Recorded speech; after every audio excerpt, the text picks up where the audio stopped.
کان مقدار 50,000 سنہ کہ 50,000 سال کا ایک دن ہوگا. پھر کیا ہوگا؟ یحشر الناس یوم القیامہ جامع ترمذی میں ہے کہ اللہ تعالیٰ کا حکم ہوگا کہ جس طرح لوگوں کے اعمال ہیں اسی طرح ان کو رکھا جائے. تو لوگوں کے 3 درجات کیے جائیں گے، لوگ 3 حالتوں میں پھر ہو جائیں گے. یحشر الناس یوم القیامۃ علی ثلاثۃ اصناف، 3 قسموں میں لوگ ہوں گے، 3 حالتوں میں ہوں گے. صنفا مشاطا، ایک قسم کے لوگ ہوں گے پیدل چلیں گے کہ جہاں بھی جائیں گے پیدل چل رہے ہوں گے. اور صنفا رکبانا، ایک قسم ہوں گے جو سواریوں پر ہوں گے. اور صنفا علی وجوہہم، ایک قسم وہ ہوگی نہ سواریاں ملے گی نہ ان کو پیدل چلنے کی اجازت ہوگی. ان کو حکم ہوگا سر نیچے ہو پیر اوپر ہو، یہ سزا میں رہے.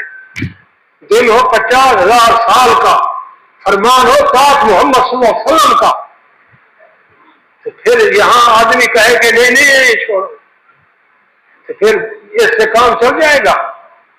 ہاں جی، حدیث رسول کی جو وقت ہے، اللہ نے قرآن بھیجا، کہاں بھیجا؟ اپنے نبی صلی اللہ علیہ وسلم کے قلب مبارک پر. قرآن کہاں اترتا ہے؟ آپ صلی اللہ علیہ وسلم کے قلب مبارک پر. پھر قلب مبارک سے ہو کر پھر کہاں جاتا ہے؟ پھر کہاں گیا؟ آپ کی زبان اقدس پر. زبان اقدس سے پھر بیان فرمایا کہ یہ قرآن ہے، یہ قرآن سے فلاں سورت، یہ فلاں سورت، فلاں رکوع، فلاں آیت ہے. پھر ترتیب فرمائی. تو جس ذات کی زبان سے قرآن ظاہر ہوا اسی ذات کی زبان سے حدیث کی کیا شان ہوگی؟ تو حضور صلی اللہ علیہ وآلہ وسلم نے فرمایا یحشر الناس یوم القیامۃ علی ثلاثۃ اصناف، لوگ 3 قسموں 3 حالتوں میں ہوں گے. صنفا مشاطا، صنفا مشاطا، کچھ لوگ جو ہوں گے ایک قسم کے وہ پیدل چلیں گے، 50,000 سال کا دن ہوگا.